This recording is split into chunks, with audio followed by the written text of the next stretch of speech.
Bula Vinaka, everybody. This is Dave at Vinaka Urban Farm, and I just wanted to take a moment here on this drizzly Ohio spring day to talk about one technique that we use here on the farm to make the most of our space. And I think it also makes the farm cooler and more beautiful too, and that is intercropping.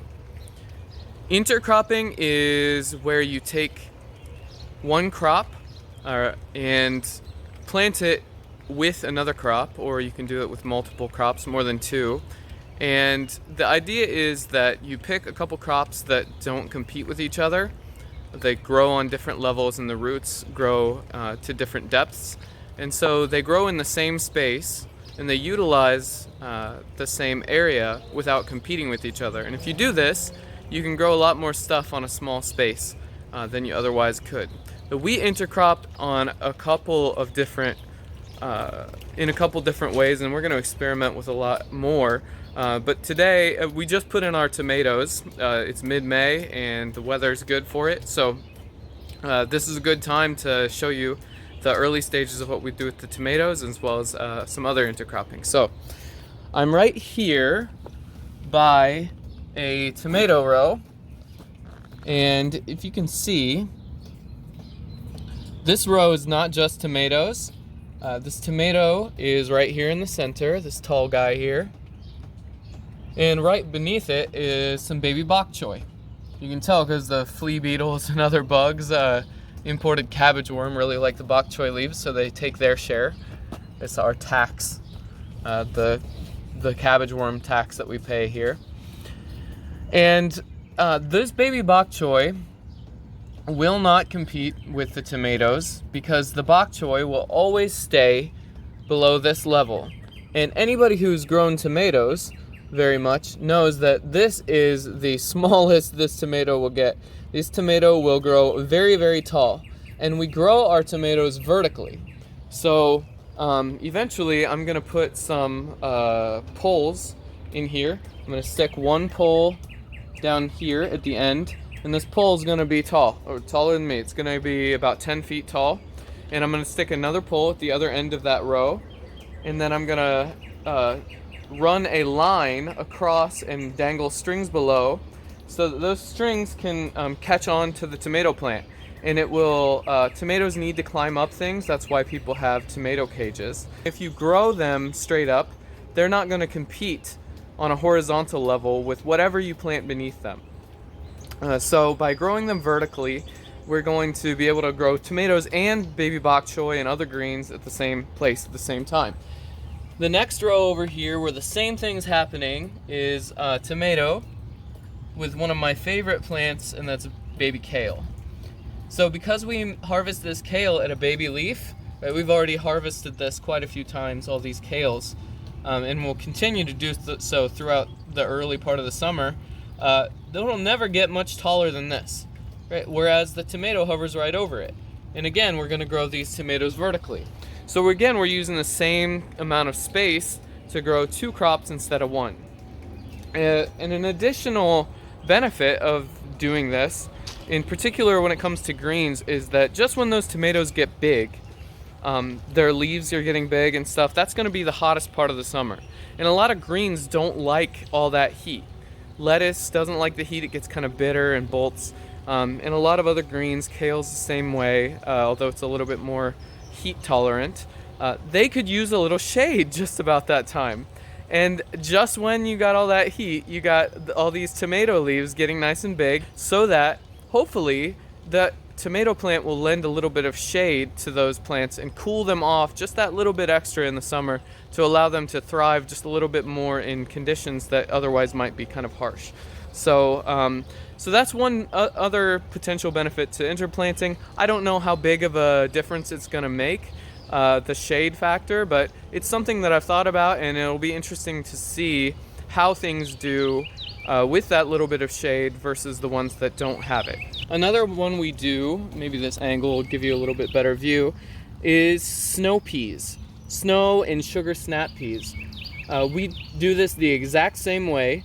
You can see these snow peas, or I think these are sugar snap peas right here, are growing up, and we train them with all this vertical wire to just grow vertically, and right at their base, happily growing along, is all this beautiful heads of lettuce. Again, these don't compete with each other, so we just get 2 crops basically for free out of the same horizontal space. You have all of the vertical space in the world, you just don't have all the horizontal space. And we're growing on a very tiny land area. We're on less than 1/10 of an acre, so we really want to maximize the horizontal land area that we are cultivating. An additional benefit, I think, to doing this intercropping technique is that it's beautiful. It can be really beautiful.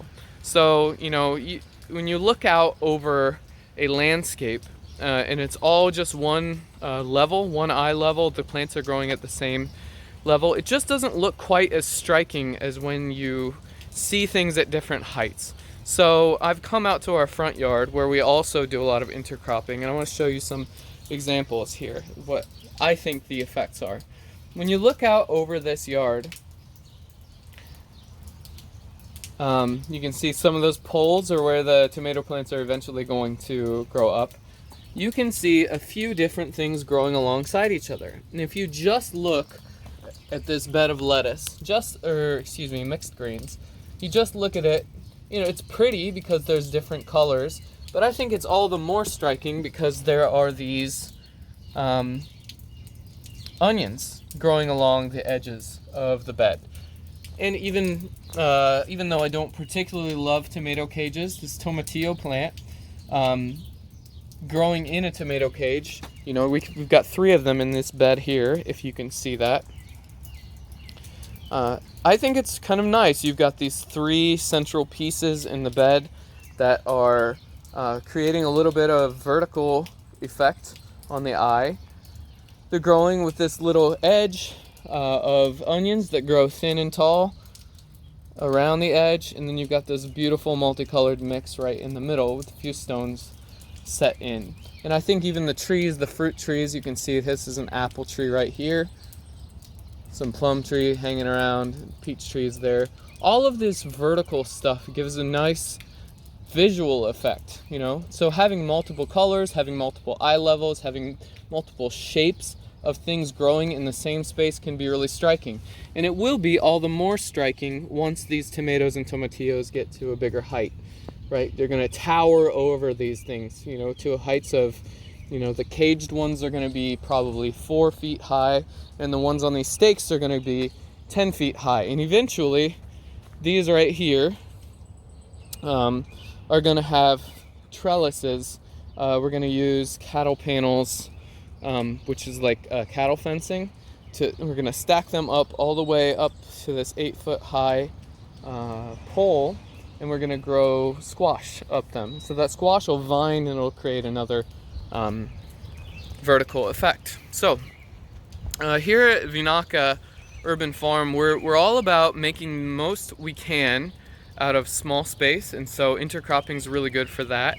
It's really efficient, and we're also about growing things beautifully in an urban setting, right? We want the place that we live and that our neighbors live and that our community exists in to be as beautiful as we can make it.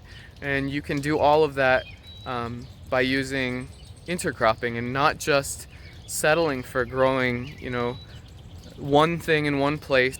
As you get more experience growing things and more comfortable growing things, it's fun to experiment with growing multiple things, multiple eye levels, multiple colors, and multiple kind of thriving seasons in the same place at the same time. So that's intercropping, and it's one of the techniques we use at Vinaka Urban Farm. Hope that you found this video interesting and enjoyable, and are encouraged to experiment a little bit with your farming back home.